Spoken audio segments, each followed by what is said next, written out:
My name is Tarana and I hope you are having a good time learning with us while at home. Now, what if I tell you that today we will be playing a very interesting game? I know everyone loves to play games, right? But let me tell you about it now. Now, this is a game full of fun. The clues in it will make you run. Searching is half the fun. Don't worry, I will be in front. Let us make this session adventurous through a treasure hunt. Yes, we are going to go and hunt a treasure. Why don't you make a team with your sibling or parents to help you to crack the clues? Alright, come on and join me. Now, before starting, let me show you the journey map. Isn't that wonderful?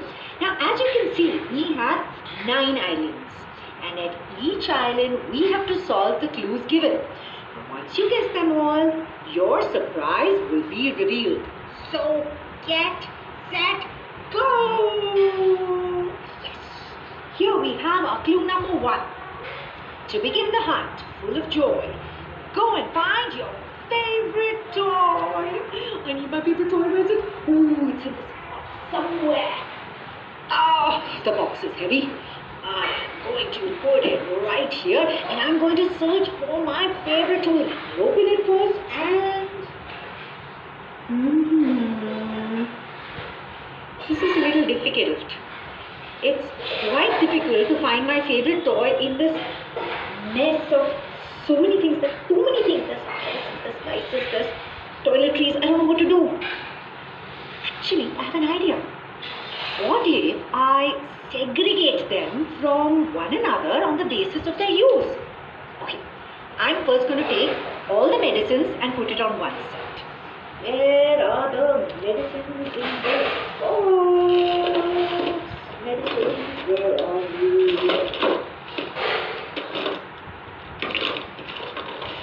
Don't happen somewhere. This is why we need to segregate stuff. This is the medicines. I'll put it safely on one side. Then what I'm going to do is I'm going to put all the spices on the other side, so that's also separated. It will help me find my toy, right? Okay. Spice. See, I had spices and medicines in my toy box. Crazy. Anyway, I'm going to put these on the side, away, separate them. And then what I'm going to do is I put some toiletries here like shampoos and soaps. Maybe those can be put together because all those things go in the bathroom, right? So,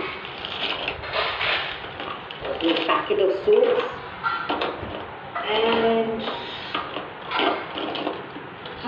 shampoo. Okay. And what else do I have? Found it. My favorite ball.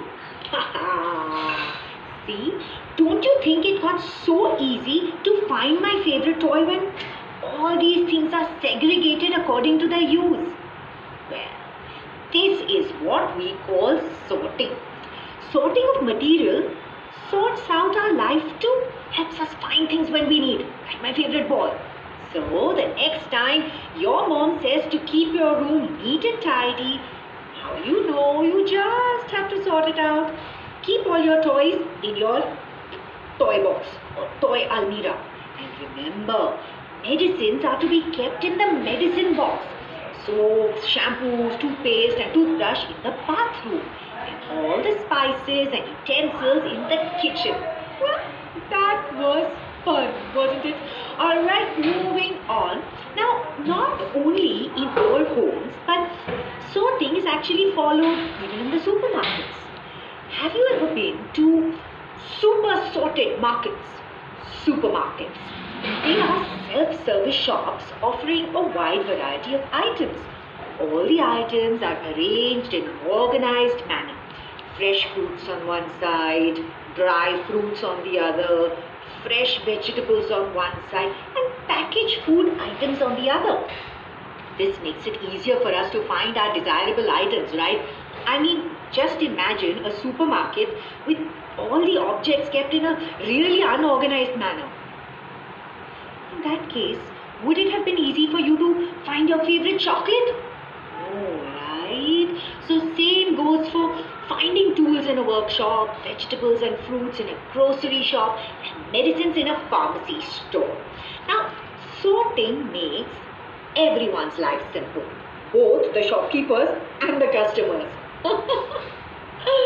Alright, now we have clue number 2. It says, pull up your socks, fill up the box.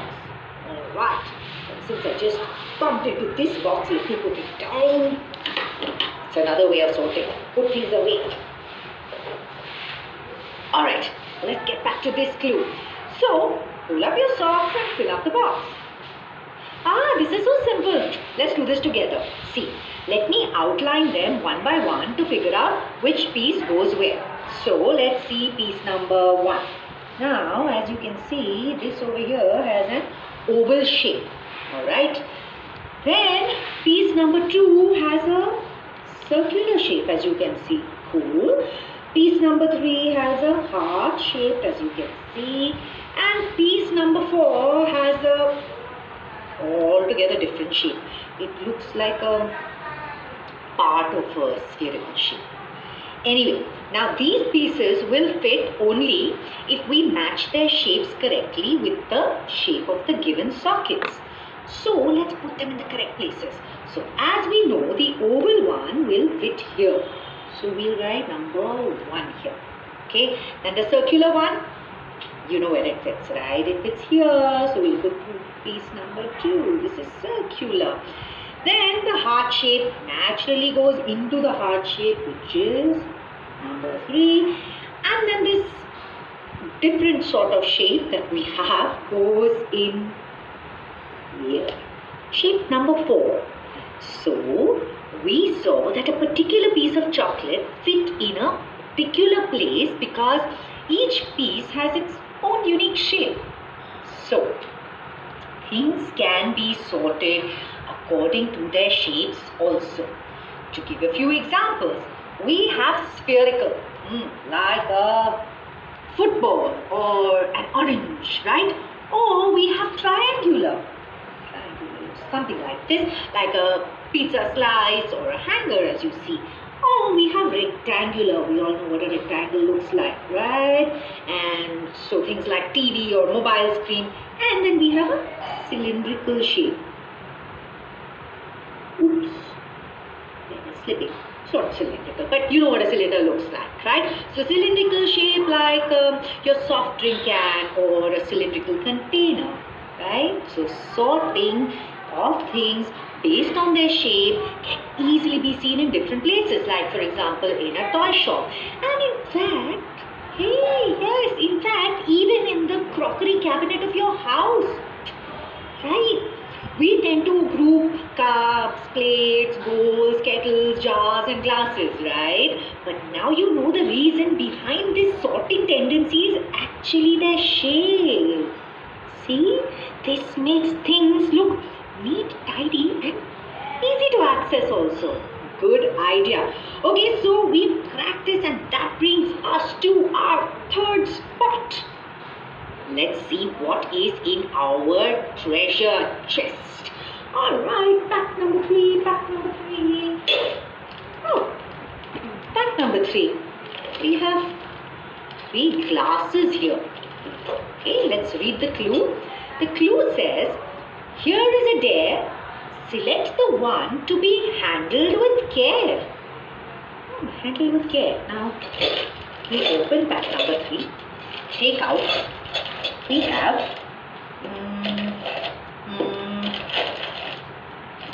okay, so these are the 3 things here. Now we have plastic, steel and glass. Handle with care tags are usually given to fragile items. So it must be this glass. The glass made of glass, I mean. Yes, that's right. Out of these 3, the glass is delicate and it will break if it is not handled with care. So, you should also handle such glass materials with care at home if you don't want a scolding from your mom. Now we saw all these three glasses, right? They all sort of serve the same purpose. If you see the steel one, the plastic one, and the glass one, they're all meant for sort of drinking or pouring something. But they have the same purpose, but still can be separated based on the material that they are made of, which is, like I said, glass, steel, plastic. Let me show you some more instances where things are classified based on material. Alright, it's going to be super fun. But first, I better keep this fragile stuff away. Then I'm sorting, I'm cleaning, it's clearing. It's good to keep things carefully. Right, I keep it back. Alright, now let me show you. So, things are classified based on their material even in your home. For example, check your kitchen. The steel cutlery is segregated from the wooden and the plastic one, right? Yes, that's the way it's done even in my house. Yours too, right? Alright, in fact, you can also see this classification in a sports shop. The wooden baseball bat would be separated from the plastic frisbees and the leather cricket balls, right? Different materials. Isn't life getting easier with sorting? Hey, let me tell you one more interesting thing. Do you know that the objects are not always entirely made of one material? That's right. An object can be made of more than one material. Okay, let me give you an example. Supposing you look at a badminton racket. Now, the frame is made of metals and the strings are made of nylon. Right? Different materials. Another example would be a knife. For example, the sharp blade of a knife is made of steel, whereas its handle is made of plastic. Right? Alright. Okay, now let me show you something. Ta-da! How many of you have played with building blocks? I'm sure all of you have, right? Now, let me tell you an interesting fact about them.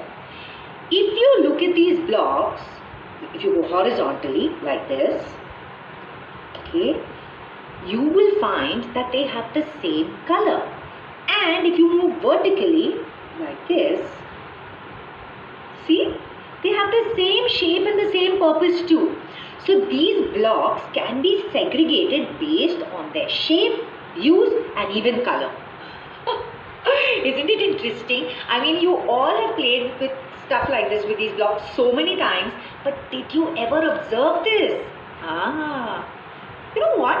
Why don't you segregate your blocks on the basis of any one of them and post a picture of it on social media with the hashtag learning at home with Byju's.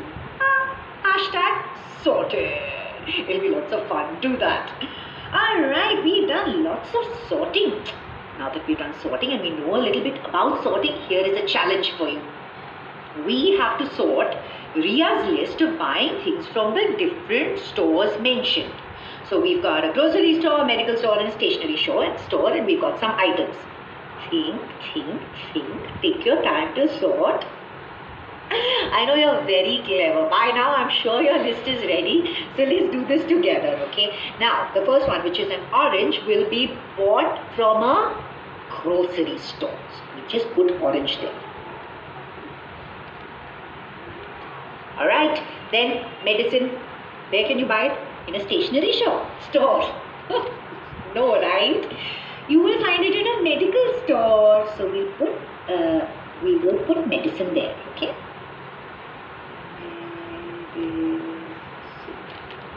Alright, then stickers, paper clips. I love stationery and I know that stickers and paper clips have to be bought from a stationery store, right? That's where we go to buy them. So we will write stickers and paper clips under stationery. Stickers, and I'm just putting clips here. No paper clips too long. Alright, what do we have left? Bread. Where do we get bread? It's very easy. We know it's in a grocery store. So we are filling up correct items in the correct places. And what do we have left? Surgical gloves and hand sanitizers. Okay, I'm sure you're using these items right now, right? In fact, it's a good thing to do. You should be making maximum use of these nowadays. In fact, this helps to prevent the spread of infections and decreases chances of diseases and infections. It's very, very important. Let me just put this down for you over here. Gloves. Alright, okay, use these to avoid getting sick. Anyway, Ria's list is now ready. Hey, wait, can you tell me the type of sorting that we did here? Think. The sorting here is based on the use of these substances, right? Alright, good job. Alright, now we have Brian with us. Looks like he's in a mood to play football. Tell me, can you identify the object from the given options which matches the shape of his football? A very simple one. I'm sure you got it right. You've got a pizza slice, you've got a dice cube, and you've got a cricket ball. Can you name the shape? Look at the shapes. Name the shapes and fit it with the right one. That's right, it's the cricket ball. What is the shape of the cricket ball? Both the football and the cricket ball have a spherical shape. Put that down. And we are sorted. And we've already crossed 3 checkpoints. We're going at a good pace in this treasure hunt, huh? Anyway, let us look at this map to see how our progress is. Now we have already crossed 3 islands of knowledge. Now in the first spot, over here, we learned that materials can be sorted according to their use. For example, like the objects in the supermarkets and medicines in a pharmacy, so they're sorted, right? Then in the second island, we saw that objects can be sorted based on their shape. Okay, which is what are the shapes? They can be spherical, cylindrical, triangular, rectangular, and also on the basis of their color, like the one in the toy shop or the pottery shop, and in fact, like we discussed, even the crockery cabinet of your house and your building blocks. In fact, we saw that building blocks can be sorted in all these 3 ways: use, shape, and color. Then, in the third location, third island, what did we learn? We learned the classification based on the nature of the material. As in, what are they made of? Like wood, plastic, leather, or metal, right? Sorting of materials makes it easier to locate things. Alright, I think it's time for our next clue. What does it say? It says, eeny, meeny, miny. Select the ones that appear shiny. Right, let's go to my 4th pack. Where is my 4th pack? It's a big pack. Let's see what we have in here. Okay, so we have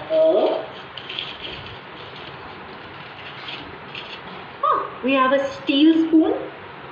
We have a newspaper. We have, what's in here?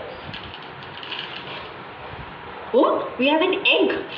Okay, and we have a coin, and we have some aluminium foil with us. So I think it's pretty simple, right? We just have to pick the shiny ones. So let's see. What is shiny? Steel spoon? Yes, it's shiny. Good job. Then newspaper? No, not shiny, definitely. Then what did we have? Egg. Shiny or not shiny? No, not shiny. Then what else do we have here? We have the coin. Shiny? Yes, it's shiny, definitely. And we have aluminium foil. Yes, this also shines. Putting things back before talking to you, very good habit.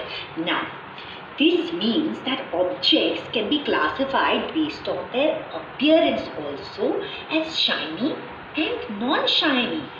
In fact, we have a special name for this shine or gloss. It's called luster. Now what is luster? Luster is simply the ability of a material to shine. So instead of shiny and non-shiny, we can say lustrous or non-lustrous, right? Let me give you some examples. Like the objects like gold and silver ornaments, the coin that we just saw, the steel spoon and the aluminium foil, they all appear shiny, right? And so they are called lustrous materials. And on the other hand, objects like wood, a cardboard box, crayons, newspapers and eggs, they do not shine. And so what are they called? They are called non-lustrous. Anyway, we are halfway through it. And the fifth spot. The clue here says, easy breezy. Select the ones that are squeezy. Rhyming also. Okay, but I have to find the fifth box. For that I'll put the fourth back down and I'll look for the fifth one. This is my fifth pack. Okay, let's put this here.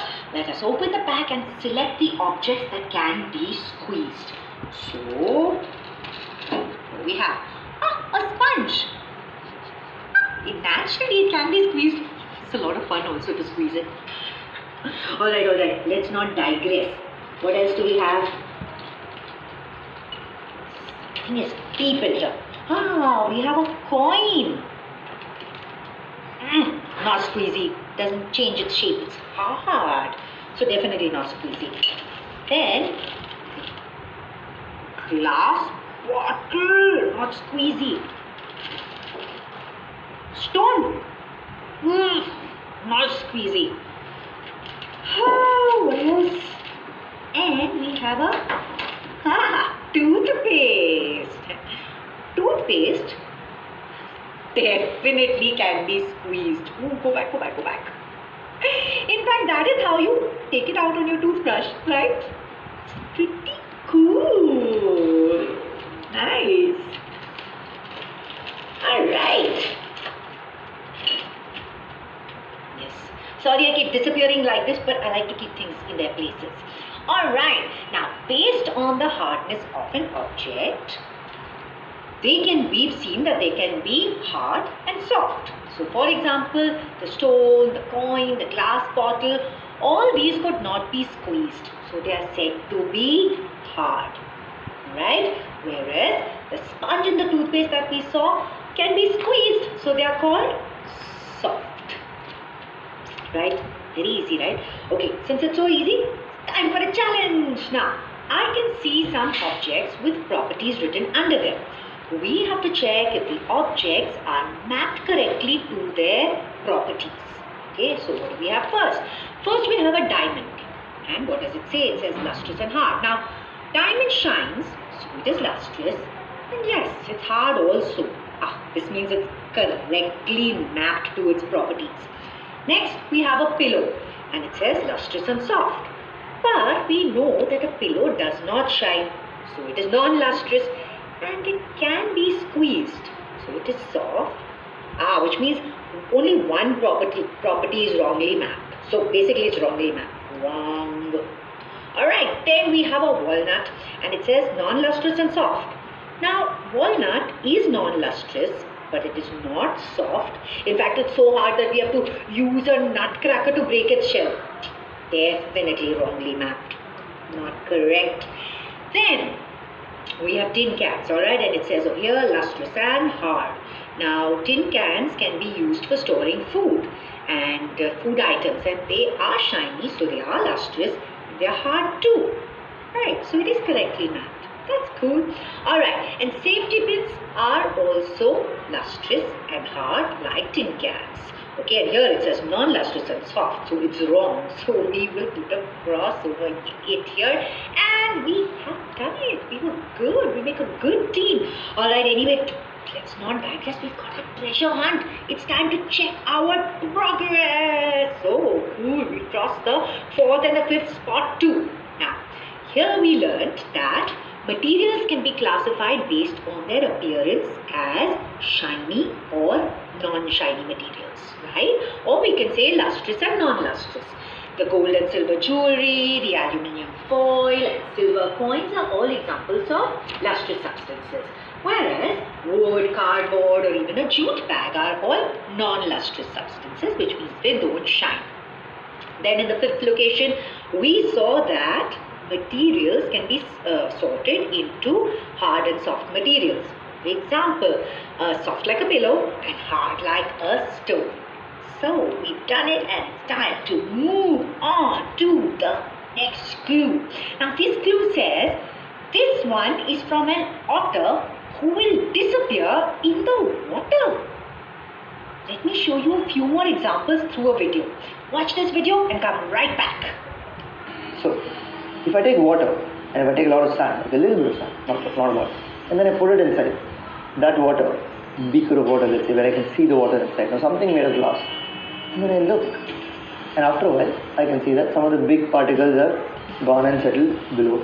Some really small ones are still going down, and some are just so small that they are roaming around in the water. Correct. So the sand that I put is in the water and I can see it. Simple enough. Now I take chalk and I powder chalk as well, and then I put it. Right? Same story. But if I take sugar, right, and if I put it, as long as I don't put too much, and if I watch, what happens? You put the sugar inside, you check the bottom, you check the top, you check somewhere in the middle. It's just not there. Sugar disappears. So, we saw that a few substances dissolve in water and few do not. So, substances like sugar, salt and watercolors that dissolve in water are called water-soluble substances. And on the other hand, substances like sand and chalk that do not dissolve in water are called water-insoluble substances. And the process by which one substance mixes or dissolves completely in another is called, in another substance is called dissolution. It disappears into the solution. Hey, that's why it's called dissolution. Probably. Disappearing into the solution. What an easy way to remember it. Disappearing into the solution makes it dissolution. Oh, sorry for that. Anyway, like I said, we must not digress. Let's move on. Okay, we have come to spot number 7. So let us solve the clue here. It says, let us see how and who can turn the color of water to blue. I don't understand. I have to get to my pack and see what is in my pack first. So in my pack over here, I have a bottle of ink. Okay. And what do I have? Oh, I've got some oil. Ah, I see. So this is somewhat similar to what we did in spot 6. The only difference is that there we mixed a solid in a liquid. And here we will mix a liquid in a liquid. So let me get some water first. Alright. And we will first mix the oil with the water. Okay. Let's see what happens. I think it will mix. What do you think? Oil will stay up. Oh, can you see that? It's not mixing. You're seeing this sort of globules form, no? See? See, now you can see it clearly. It does not mix. In fact, oil formed a separate layer over the water. See? Now you can see it even clearer. It's forming like, it's like sort of settling at the top, almost like a completely separate layer. Now, let's try the ink, okay? So we have water over here, and I'm going to open the ink bottle, and I'm going to put the ink into there. So cool, you see that? This one got blue. So, what did we learn? We learned that ink dissolves in water. This is the one that turned the water blue. Yes. So, we know that just like solids, not all liquids dissolve in water. We have soluble and insoluble liquids, right? And these soluble and insoluble liquids are also called Soluble liquids are called miscible. Okay, and insoluble are called what? They're called immiscible. So basically this means something that dissolves and something that doesn't dissolve, right? So we know that liquids that completely dissolve in another liquid are called soluble or miscible liquids. And liquids that do not dissolve in another liquid and form a distinct layer like oil are called immiscible liquids. Now, if you can see the images on the screen, we have liquid antiseptics or disinfectants and surface cleaners, which are examples of soluble liquids or miscible liquids basically, okay, as they do dissolve in water. Whereas petrol and kerosene are immiscible liquids as they do not dissolve or they do not mix in water. So we saw dissolution for solids and liquids.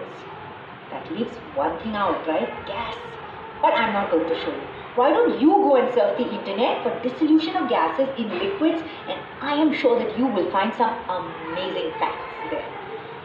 Alright. Oh, we have a challenge. This is pretty easy, alright? You try it first. So, what do we have to do? We have to identify the substances that mix completely with water, which means water-soluble substances. Shall we do it together? We'll go through it one by one. So, first one is honey. So, honey, will it dissolve or not? Yes, it will dissolve in water. In fact, you must have had honey and lemon in warm water, right? I love it. In fact, that's how I start my day every morning. It's a very good habit. You know, sorry, I'm digesting again. Yes, so anyway, this does dissolve. Then we have next on the list, we have black pepper. How does it dissolve? Have you ever noticed black pepper in soup? That's right, it doesn't dissolve. So definitely not. We put a cross there. Next, coffee. Now we know coffee has coffee powder, sugar and milk, and all three dissolve in water. So that gives coffee a positive result, right? So it dissolves. It's just so simple. We're just like cracking it. Anyway, we have two more. Let's finish it. Oil. Now we've done this before. We know that oil is an immiscible liquid and it doesn't dissolve in water. So we will put a cross over there. And we have chalk powder, which we studied is water insoluble. And thus it will give a negative result. Also, we put a cross there. And with this, we complete the challenge. Alright, time to check the progress. Let me summarize the solubility of substances in water. So, on spot number 6, right, we have dissolution of solids. We learned about the dissolution of solids in liquids. For example, some solids like sugar, salt and watercolor dissolve in water and are called water-soluble substances. On the other hand, solids like sand, chalk powder, black pepper do not dissolve in water and so are called water-insoluble substances. Then, on spot number 7, we saw the dissolution of a liquid in a liquid. Now, we saw that some liquids like ink and surface cleaners, they dissolve in water and are called miscible liquids. And some liquids like oil and kerosene, which do not dissolve in water, are called immiscible liquids. And if you see, we are right here. We are moving on at a fast speed. And we are moving closer to our final destination. We are on spot number 8, as you can see. Now, the clue here says, time to get on the boats. Let's see who sinks and who floats. Ooh, see? The parrot says to check pack number 8. Let me see what I have in pack number 8. Alright, we just have to see whether they float or sink, right? So are you ready? Let's start it. Let me first find, I've got a lot of stuff in pack number 8 which has various different items, and for this we will need a bowl of water. Now, let's see what we have first. We have a leaf. Okay, shall we start? I'm going to try and hold this carefully. Now, so first we're going to test the leaf. What do you think? Will it float or sink? Tell me. Let's see. See what happens? It floats. How cool! So we have to write an F against the leaf. Put it down.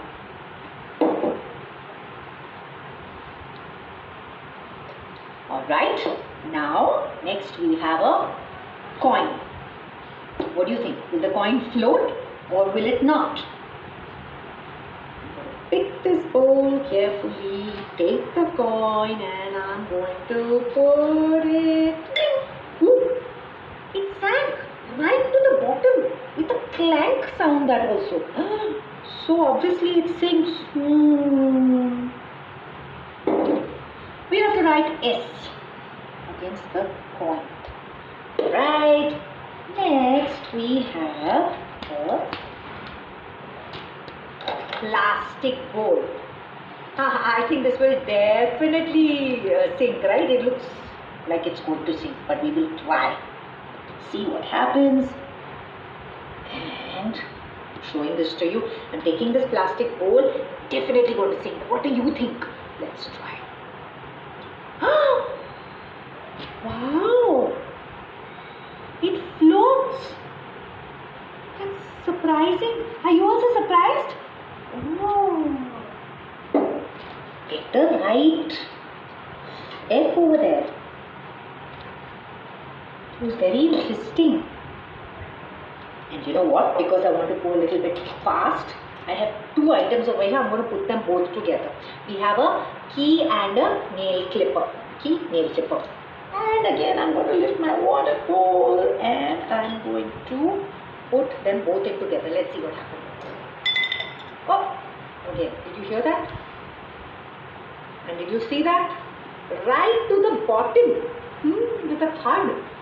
Okay, so obviously the key and the cutter both sink.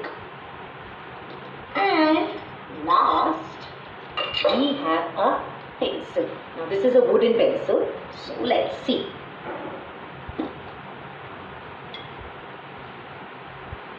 My hands are wet and it's making the bowl a little slippery. And we know glass is fragile, so I have to be careful. Okay, we're taking this and we are putting it in. Hey, did you see that? The pencil is floating, the wooden pencil. How cool. This was a really fun experiment, right? Right, careful. Now, you must be wondering, how come some objects were floating and some were sinking? Well, I need just the video to answer this. Why do some objects float and why do some objects sink? Well, the answer to this question is very simple. It's how heavy something is and how much space it takes. So you see, heavier objects like this toy, which is made of metal, we put on another one for it, or that one too, generally sink in water, while lighter objects like that leaf, or say if it was a feather, they actually float on water. Have you thought about big ships? They're made of metal, but they float. How do they do that? Should I give you the answer? Well, the answer is in the amount of space that an object takes. So if you take a look at the base of a ship, go inside and see, it's always hollow.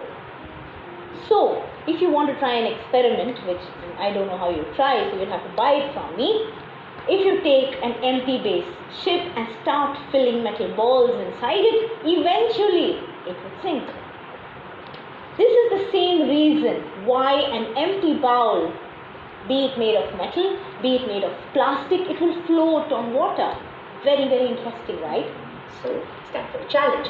In fact, not a challenge for us, it's a challenge for the frog. Our frog, little frog that he is, he cannot jump so far. And he needs our help deciding the objects that can help him cross the river. Now, a few objects are placed beside the frog while a few are in the water. Can you help him? Okay, I'll give you a hint.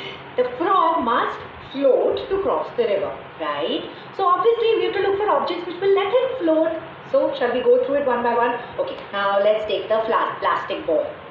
Will it help him float? Yes, you know that. So this is correct. Then swimming tube. This duck, a swan shaped swimming tube will definitely help him float on the water. In fact, we use floats all the time, right, in the swimming pool because they're called floats. Ah, that's quite interesting. Okay, moving on. Wooden log. Will the wooden log help him? Yes, the wooden log will help him. Then the toy duck. Toy duck is made of plastic. The toy duck will also help him. Then the lotus leaf. No, the lotus leaf will help him. So he can just sit on the lotus leaf and go ahead. In fact, all these objects or things will help the frog cross the river as all these objects float easily. The rest of the items like a rock, a key, a coin, all these will definitely not help him because those will sink. And we know why now also. Alright, anyway, finally, we have reached the last step to shine. Spot number 9. That's right. Anyway, the clue says you can see me, but you cannot see through me. Who am I? I don't know. Maybe I need to open the pack and then I will understand. Where is my pack number 9? Just like this video. Ah, So guys, when it's support we to have like, this. Let us see. What do I have here? guys, if you want Now, I have a few things in over here. I'm going to show you to make it easy for you. We have some glasses, we have some oil paper, and we have some cardboard. Okay, so the clue says you can see me, but you cannot see through me. You can see me, but you cannot see through me. Let's see, let's test this out. Okay, so these zero powered spectacles. Ah, of course, you can see through this, right? Cool. So this obviously can't be the right answer. Let's take the oil paper. Ah, you can somewhat see through it. So obviously this is also not the right answer. Let's take the cardboard. cannot see. Hey, can you see me? No, I can't see you either. So, the answer is the cardboard through which we cannot see at all. We cracked the challenge. We can see through a few objects because they allow the light to pass through them. And this property of allowing light to pass through is called transparency. Okay? Basically, it is the ability of an object to pass light through it, like we just said. Now, based on the transparency, object can be classified as transparent, translucent, and opaque, which you see over here. Now, transparent materials are the ones through which you can see clearly. So they allow the light to pass through them completely, like the spectacle glass that we saw, or in fact any other sort of transparent glass. So in fact even water is transparent, right? You can see through it, right? Next, translucent materials are the ones through which you can see but not very clearly. This is because they allow the light to pass through them only partially. For example, we saw the oiled paper or even a butter paper and even honey, for example. Those are translucent things. You can sort of see, okay? So the light goes through partially. And then in the end, we have objects like cardboard, wood and aluminium foil or even your notebook through which you cannot see at all. And these are called opaque objects. Why? Because they block the light. Understood? I'm sure you did. So since you understood, it's time to test your knowledge. Before we reach the finishing point, we want to quickly solve it. Now, over here I can see some jumbled letters. The letters of the answer are hidden in these. So what do we need to do? We need to fill in the blank. And all we have to do is find the correct answers. Hidden in those letters by looking at these images. What is common about all these images? Think? I'm sure by now you already recognize that all these images refer to objects that do not allow light to pass through, right? So what are they? Opaque. Yes, they're opaque in nature. That's right. And you will find these letters hiding in here, I'm sure. Anyway, let's move on. Now, guys, subscribe this for one seems a support, little bit subscribe tricky, for huh? support, But no worries, and we'll do like. together. We're champs. Guys, Now, tell me, which of these materials Click on can the be like used button. by the Click carpenter on that allows sunlight to pass through it? Now, we have three Otherwise, different types of material. We very have hard to wood, glass and steel with us.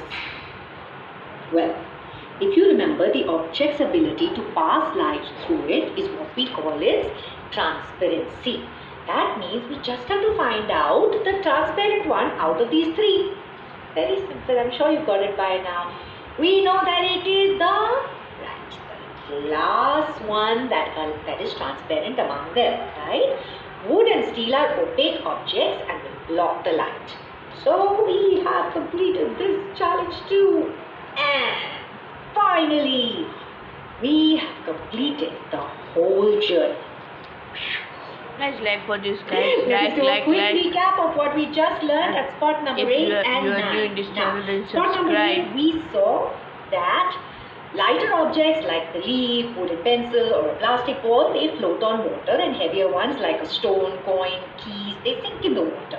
And on our final spot, we learned about the classification of materials based on their transparency, that is, their ability to allow light to pass through them. We saw that we have transparent materials like transparent glass and water through which we can see clearly. Then we have translucent materials like butter paper or frosted glass through which we can see but not clearly. And at last we have opaque objects like wood, notebook or aluminium foil through which we cannot see at all. And with this we have reached our finish point. Yes! It's time for our gift. Let's see what the gift is. Nice, isn't it? Now, you can have your gift since you have solved all the clues and you have completed the treasure hunt. You know what I think you should do? Go and ask your parents for your favorite chocolate or whatever you wish to have. Tell them that it's because you have successfully crossed all the spots and won the treasure hunt contest. And you can take this trophy too. Now, you can play a similar treasure hunt at your home with your siblings or your parents. In fact, you can explore more ways of sorting things. When you do this, don't forget to post your pictures on social media with #LearningAtHomeWithByJules. And that brings us to the end of today's session. I've had a lot of fun, a lovely treasure hunt and fabulous prize. Alright, now to know more about sorting of materials into groups, definitely do check out the videos and journeys on the app. I'm going to see you soon. But before you come back next time, go and watch the interesting videos either in the library or in the journey. Take some practice questions which are easy and fun. And I'm going to see you soon.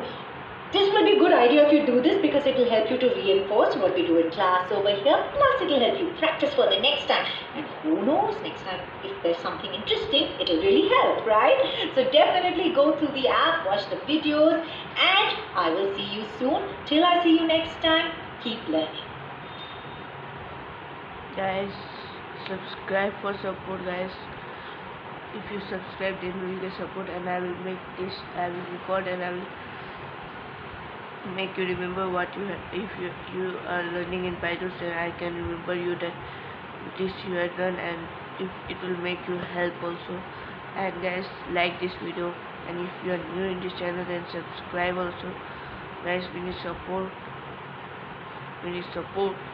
so subscribe. Our sub goal is 50. We make fast 50, then our next sub goal will be 100. Okay guys, thank you for watching this video. Thank you guys for watching this video. You guys are awesome. Don't forget to like, share and subscribe to our YouTube channel. Okay, goodbye guys, see you in the next video.